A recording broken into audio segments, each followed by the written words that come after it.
आता आज कुठला घेणार आहोत? कायनेटिक थिअरी ऑफ गॅसेस, किंवा त्यालाच आपण शॉर्ट फॉर्म मध्ये काय म्हणतो त्याला आपण KTG, kinetic theory of gases and radiation. आता बघा, जसं आपण लास्ट याच्यामध्ये बघितलं होतं ना की study of fluid is again one of the difficult task. त्यातल्या त्यात आपण म्हणतो की स्टडी ऑफ मुव्हिंग फ्लुइड, म्हणजे एखादं फ्लुइड जर मोशन मध्ये असेल तर त्याच्या प्रॉपर्टीज चेक करणं म्हणा किंवा एक्सप्लेन करणं, it is quite difficult. In the same way, study of gases is also one of the biggest task. आता त्याला रिझन काय बघा. अगेन मला सांगा, basically how many states of matter are? किती स्टेट्स आहेत? 3. तशा ऍक्च्युअल मध्ये किती आहेत? 5. सॉलिड, लिक्विड, गॅस या कॉमन, आणि त्याच्यासोबत अजून 2 प्लाझ्मा आणि बोस-आइन्स्टाईन पार्टिकल किंवा कंडेन्सेट म्हणतो आपण त्याला. आता त्यातल्या त्यात आपण स्ट्रिक्टली राहू सॉलिड, लिक्विड आणि गॅस. मला सांगा, हे तिन्ही ज्या स्टेट्स आहेत, how we can classify them or how we can distinguish them, त्यांच्यामध्ये काय काय डिफरन्स सांगता येतील आपल्याला? Solid, liquid, gas. सगळ्यात पहिल्यांदा काय सांगता येईल? सॉलिड्स मध्ये आपण असं म्हणू की सॉलिड्स मध्ये मॉलिक्युल्स म्हणा किंवा पार्टिकल्स हे कसे असतात? क्लोजली पॅक्ड असतात. कसे असतात? Closely packed. कशामध्ये? सॉलिड्स मध्ये. लिक्विडली काय होतात? ते लिटिल बिट अपार्ट होतात. आणि गॅसेस मध्ये they randomly move in all possible directions.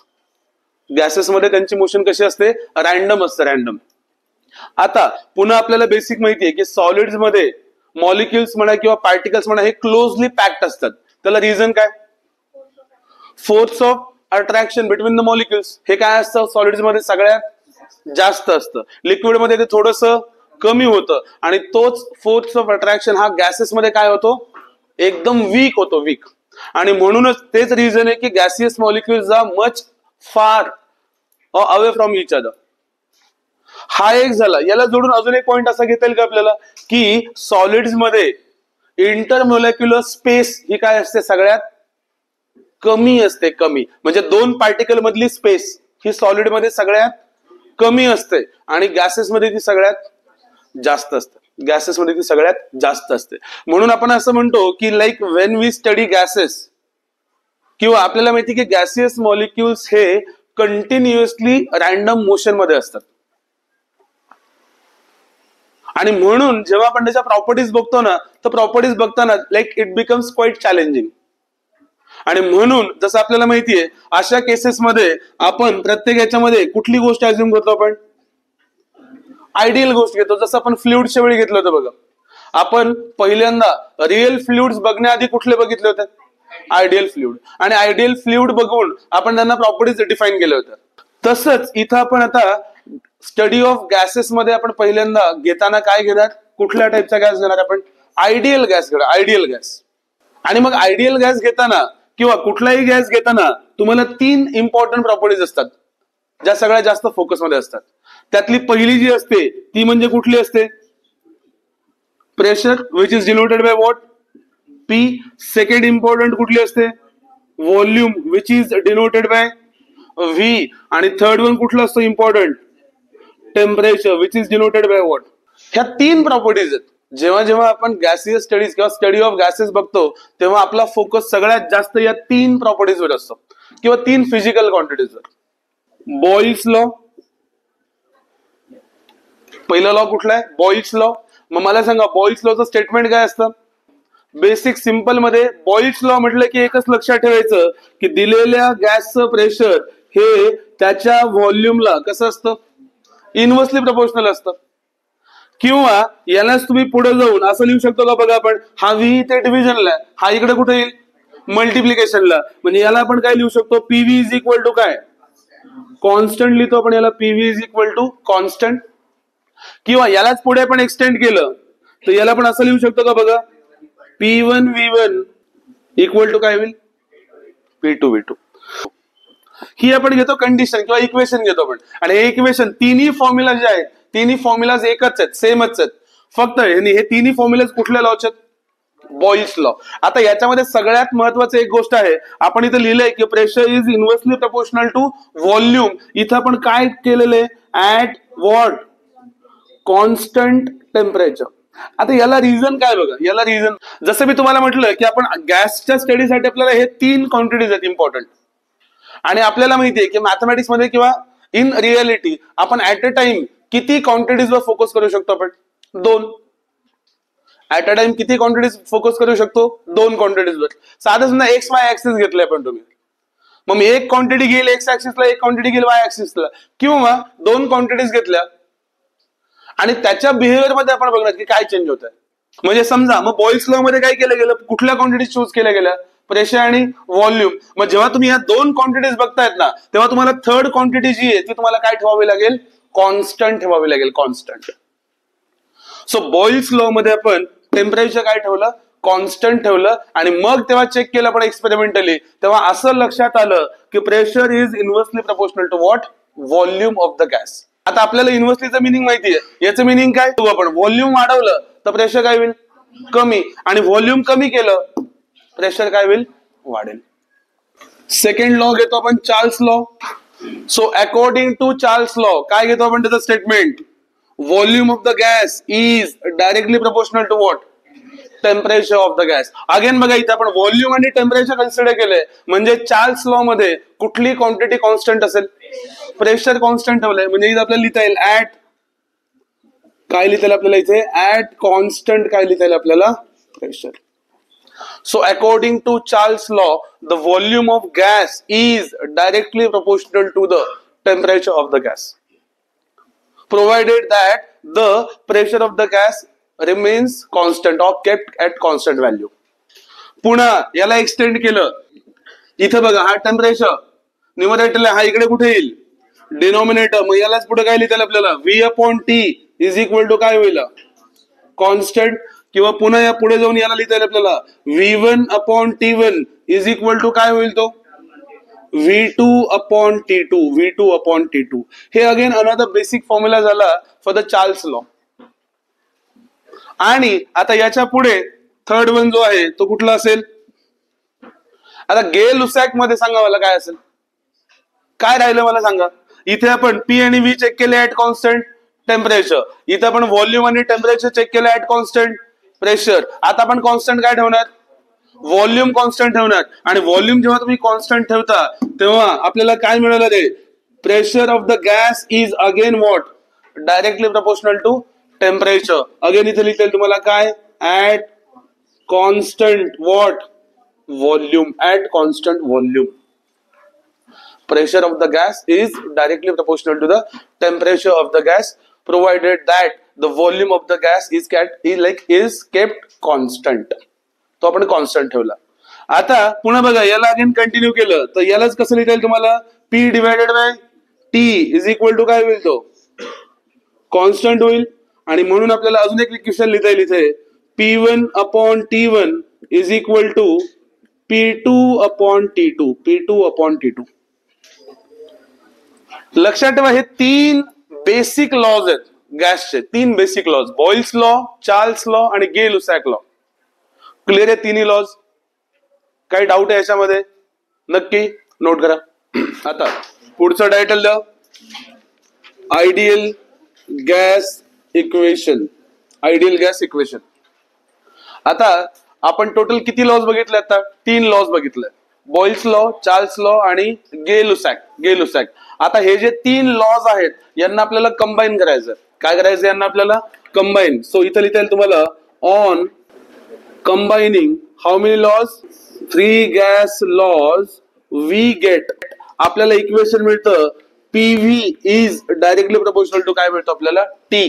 म्हणजे pressure multiplied by volume is directly proportional to what, temperature of the gas, provided that we have selected fixed mass of the gas enclosed in a given vessel. जे काही आपण हे जो law घेतोय याच्यासाठी आपण गॅसचं मास जे काही असेल ते काय ठेवलेलं आहे, आपण फिक्स ठेवलेलं आहे, fix. Again provided that the gas is obviously enclose in a vessel, given vessel. आता यालाच पुढे कंटिन्यू केलं आपण, तुम्हाला एक टर्म माहित असेल, for n number of moles, for n number of moles, एक मोल कशाला म्हणतो आपण, एखाद्या गॅसचा आपण 1 मोल घेतला म्हणजे त्याच्यामध्ये किती पार्टिकल असतील, ॲव्होगॅड्रोज नंबर एवढे त्याच्यामध्ये पार्टिकल असतील. किंवा त्यालाच तुम्हाला असं म्हणता येईल की समजा तुम्ही एखाद्या गॅसचे ॲव्होगॅड्रोज नंबर एवढे पार्टिकल घेतले तर त्या अमाऊंटला काय म्हणतो आपण, त्याला 1 मोल म्हणतो. 1 मोल. So 1 mole for n number of moles this equation will be PV is directly proportional to what, NT. मग आता पुढची स्टेप आपण काय घेतो, हा प्रोपोर्शनॅलिटीचा साइन आपण काढतो, त्याच्याऐवजी कुठला साइन देतो, इक्वलचा. आणि अजून एक काय घेतो आपण तिकडे, कॉन्स्टंट ऑफ प्रोपोर्शनॅलिटी घेतो. काय घेतो आपण, कॉन्स्टंट ऑफ प्रोपोर्शनॅलिटी. सो हे इक्वेशन होईल PV is equal to constant काय घेतो आपण, R घेतो आपण, किंवा याला आपण लिहितो PV इज इक्वल टू काय होईल तो, NRT होईल तो. इथे हा जो आपण कॅपिटल R घेतलेला आहे यालाच आपण काय म्हणतो बेसिकली, त्याला बेसिकली आपण पहिल्यांदा म्हणतो की तो काय आहे, कॉन्स्टंट आहे. कशाचा, constant of proportionality which is called universal gas constant म्हणतो आपण, कॅपिटल R. आणि मग तो कॉन्स्टंट आहे, सो त्याची व्हॅल्यू आपल्याला माहित असते. त्याची व्हॅल्यू किती असते, 8.314.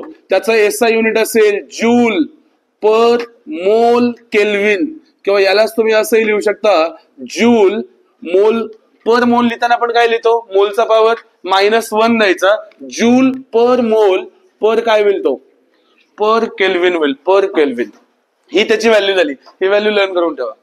आता पुढेच आपल्याला इथं बघा अजून एक टर्म घेता येईल आपल्याला, ऑल्सो नंबर ऑफ मोल्सचा फॉर्म्युला काय घेतो आपण, नंबर ऑफ मोल्सचा basic formula divided by molar mass. किंवा याला तुम्हाला अजून एक अध्याय लिहिता येईल तुम्हाला, given number of particles divided by Avogadro's number होईल. ओके. सो इथं फॉर्म्युला काय बनेल मग बघा, small n equal to given mass आपण कशाने दाखवतो, स्मॉल m. मोलर मास कशाने दाखवलं समजा आपण, कॅपिटल M. किंवा तुम्हाला हवं असेल तर तुम्ही हा कॅपिटल M ने दाखवा. Given mass capital M divided by molar mass कशाने दाखवतो आपण, m not is also equal to number of particle जे दाखवतो आपण तो capital N divided by Avogadro's number is given by NA. Done. So आता इथे आपण नंबर ऑफ मोल्सच्या जागी आपण हा वाला फॉर्म्युला पुट करू इथे या इक्वेशन मध्ये. सो देयरफॉर इक्वेशन काय होईल बघा, PV is equal to small n च्या जागी हा पार्टिकलच्या टर्म मध्ये ठेवू आपण, N/NA मल्टिप्लाय बाय काय होईल तो, R इंटू काय झाला, T.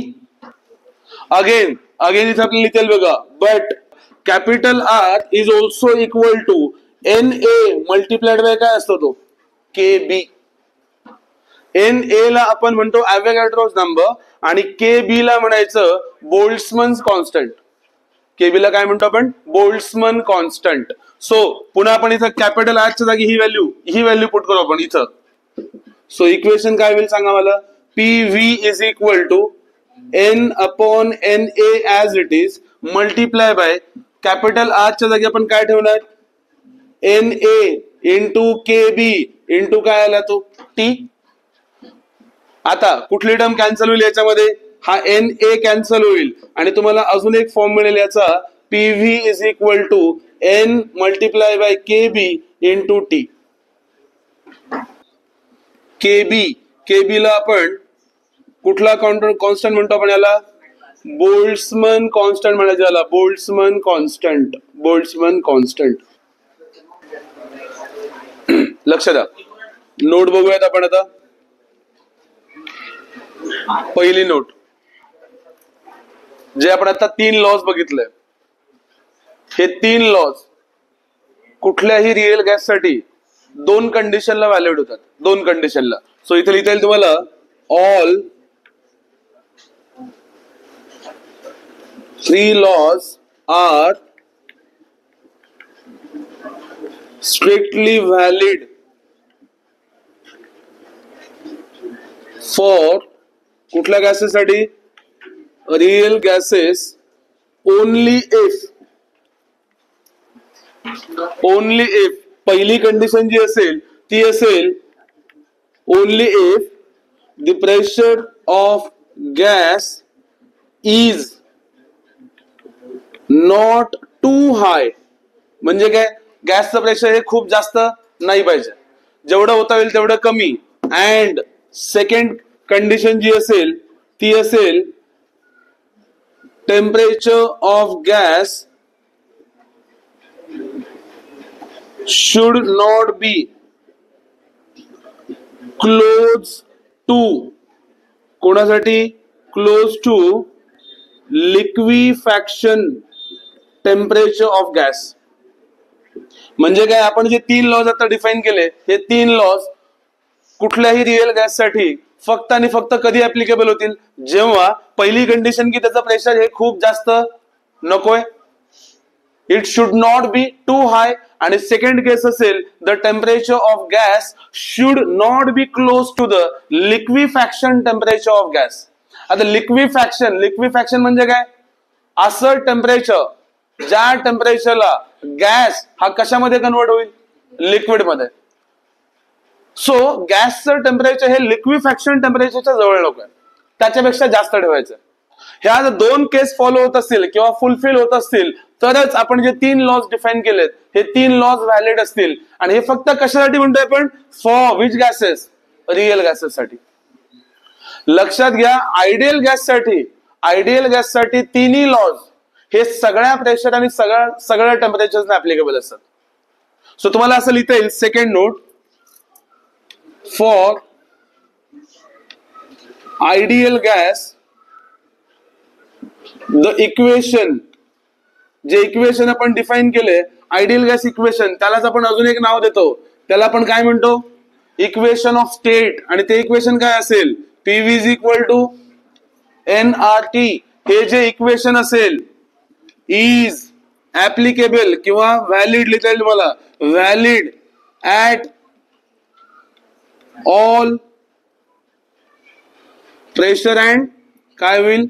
At all pressure and temperatures. सगळ्या प्रेशर आणि टेम्परेचरला आयडियल गॅससाठी हे तिन्ही लॉज म्हणा किंवा हे इक्वेशन म्हणा, दोघांचं मिनिंग एकच. कारण हे जे इक्वेशन आहे हे इक्वेशन बनवलंच आपण कुठून आहे? त्या 3 लॉजच्या बेसिसने बनवलंय. त्यामुळे तुम्ही जेव्हा म्हणता ना की 3 लॉज ऍप्लिकेबल होत आहेत, त्याच मिनिंग असतं की हे इक्वेशन अप्लाय होतं. आणि मग आयडियल गॅससाठी हे इक्वेशन सगळ्या प्रेशर आणि सगळ्या टेम्परेचरला काय होतं? ते ऍप्लिकेबल असतं किंवा अप्लाय होतं. At all possible temperatures and pressures, again provided that the temperature of gas should not be close to liquefaction temperature of gas. ही कंडिशन आयडियलला पण ऍप्लिकेबल आहे. आयडियलला सुद्धा आपण असं म्हणतो की त्याचं जे टेम्परेचर असेल ते लिक्विफॅक्शन पेक्षा जास्त पाहिजे, लिक्विफॅक्शनला नाही. क्लिअर आहे? दोन्ही नोटला खाली. Now we will see behaviour of gases. आता हे जसं स्टोनच्या बाबतीमध्ये होतंय तसं समजा आपण एखादं वेसल घेतलं आणि त्या वेसलमध्ये समजा आपण एखादा गॅस एनक्लोज केला, कुठला? रिअल गॅस एनक्लोज केला आपण या वेसलमध्ये. आता हा जो रिअल गॅस असेल, no doubt it will be like, there will be how many particles? किती पार्टिकल्स असतील? इन्फानाइट पार्टिकल्स असतील, इन्फानाइट पार्टिकल्स असतील. ऑन अन ॲव्हरेज तुम्ही कुठल्याही गॅसेस साठी किती पार्टिकल असतात रे? 10 to the power 23 एवढे नंबर ऑफ पार्टिकल्स असतात. किती स्पेसमध्ये? 1 मीटर क्यूब एवढ्या व्हॉल्यूम मध्ये. हे जनरल आहे व्हॅल्यू. म्हणजे तुम्हाला एवढे नंबर ऑफ पार्टिकल्स भेटतील फक्त किती जागेमध्ये? 1 मीटर क्यूब एवढ्या व्हॉल्यूम मध्ये किंवा एवढ्या क्यूब मध्ये तुम्हाला एवढे नंबर ऑफ पार्टिकल्स भेटतील. आता जसं इथं आपण सिंगल स्टोनची मोशन आपण ट्रॅक केली होती, तसं इथं पार्टिकलची मोशन ट्रॅक करणं इझी आहे का? नाही.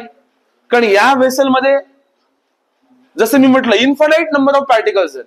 त्यामुळे गॅसेसच्या केसमध्ये असं होत नाही की आपण एखाद्या पार्टिकलवर फोकस केलाय आणि आपण त्याची मोशन बघतोय की तो पार्टिकल कसा मूव्ह होतोय. It is not possible to track single particle किंवा त्याची मोशन. त्याच्यानंतर बघा हे जे पार्टिकल्स आहेत, जसं मी म्हटलं की गॅसियस मोशन मध्ये सगळे पार्टिकल्स हे रॅन्डम मोशन मध्ये असतात. आणि रॅन्डम मोशन मध्ये आहेत म्हणजे याचं मिनिंग काय? की ते gaseous molecules they are free to move in all possible direction. त्यांना जेवढ्या पॉसिबल डायरेक्शन्स आहेत ना ते तेवढ्या साईडला ते मूव्ह होऊ शकतात. आणि मग अशा केसमध्ये आपण याचं बिहेवियर स्टडी करणं खूप जास्त डिफिकल्ट आहे. म्हणून आपण इथं कुठला गॅस अज्युम केला? आयडियल गॅस अज्युम केला आपण. मग आयडियल गॅसमध्ये काय होत असेल तर लक्षात ठेवा, आयडियल गॅसमध्ये आपण असं म्हणतो की कुठलाही आयडियल गॅस तुम्ही समजा एखाद्या वेसलमध्ये घेतला तर त्या आयडियल गॅसच्या पार्टिकल्स मध्ये कुठल्याही प्रकारचं इंटरॅक्शन नसतं. The particles of ideal gas do not interact with each other. आता इंटरॅक्शन म्हणजे काय सांगतो मी तुम्हाला. मला सांगा, आता हा जो रिअल गॅस आपण घेतलाय वेसल मध्ये, याचे जे मॉलिक्युल्स आहेत हे रॅन्डम मोशन मध्ये. मला सांगा, हे रॅन्डम मोशन मध्ये असताना हे पार्टिकल्स एकमेकांना कोलाइड होतील की नाही? डेफिनेटली कोलाइड होणार ते एकमेकांना. ते कोलाइड होत आहेत म्हणजेच ते एकमेकांना इंटरॅक्ट होत आहेत. ते कोलाइड होत आहेत म्हणजेच काय होत आहेत? ते एकमेकांना इंटरॅक्ट होत आहेत ते एकमेकांना.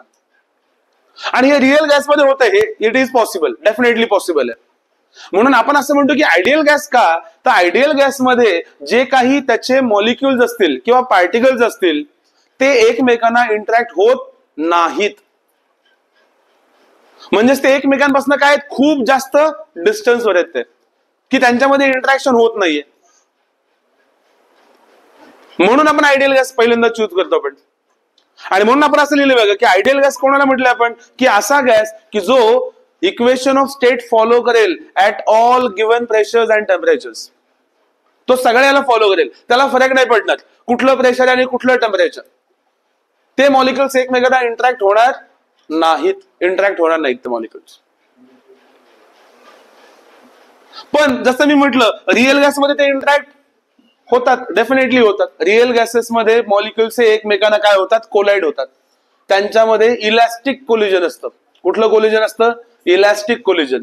बघा, आपल्याला दोन टाईपचे कोलिजन्स माहिती आहेत. एक आहे इलॅस्टिक आणि एक आहे इन इलॅस्टिक. इलॅस्टिक कोलिजन कोणाला म्हणायचं? तर ज्या कोलिजन मध्ये एनर्जी कन्झर्व होते. स्पेसिफिकली सांगायचं झालं तर कायनेटिक एनर्जी काय होते? कन्झर्व. ज्याच्यामध्ये होते त्याला म्हणतो आपण इलॅस्टिक कोलिजन, आणि ज्याच्यामध्ये होत नाही त्याला आपण म्हणतो इन इलॅस्टिक कोलिजन. गॅसेसच्या केसमध्ये आपण हे सगळे कोलिजन्स कुठले अज्युम केलेले? इलॅस्टिक कोलिजन्स अज्युम केलेले. इलॅस्टिक कोलिजन्स म्हणजेच की जेव्हा दोन गॅस मॉलिक्युल्स हे एकमेकांना कोलाइड होतील तिथे कुठलाही एनर्जी लॉस होणार नाही. तिकडे एनर्जी लॉस होणार नाही. एनर्जी बिफोर कोलिजन आणि एनर्जी आफ्टर कोलिजन दोन्ही काय असतील? सेम. मग आता मला सांगा, रिअल गॅस कुठलाही real gas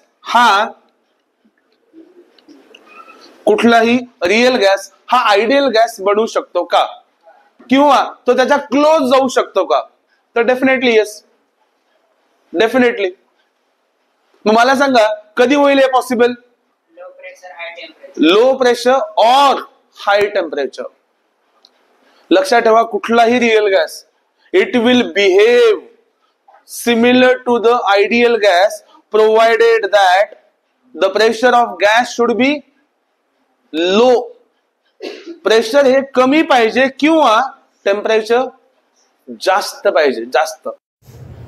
all the real gases will behave like ideal gases or ideal gas at low pressure or at high temperature. Low pressure किंवा हाय टेम्परेचर या दोन्ही केसेसला कुठलाही रिअल गॅस हा आयडियल गॅस म्हणून behave होतो. हा पुन्हा एकदा सांगतो, तर एक्झॅक्टली कधीच बनत नाही आयडियल गॅस. एक्झॅक्टली कधीही बनत नाही. बट वी कॅन से की it is close to ideal gas. Not exactly but close to ideal gas. So condition राहील लक्षात. MCQ when real gases will behave ideal gases, तर त्याला रिझन आहे किंवा त्याला कंडिशन्स आहेत. लो प्रेशर किंवा हाय टेम्परेचर. लो प्रेशर किंवा real gases can be behave like real gases can be behave like an ideal gas. An ideal gas at low pressure, or high temperature. आले लक्षात? काही doubt आहे का मला सांगा याच्यामध्ये? जेवढं सांगितलं सगळं कळालंय व्यवस्थित?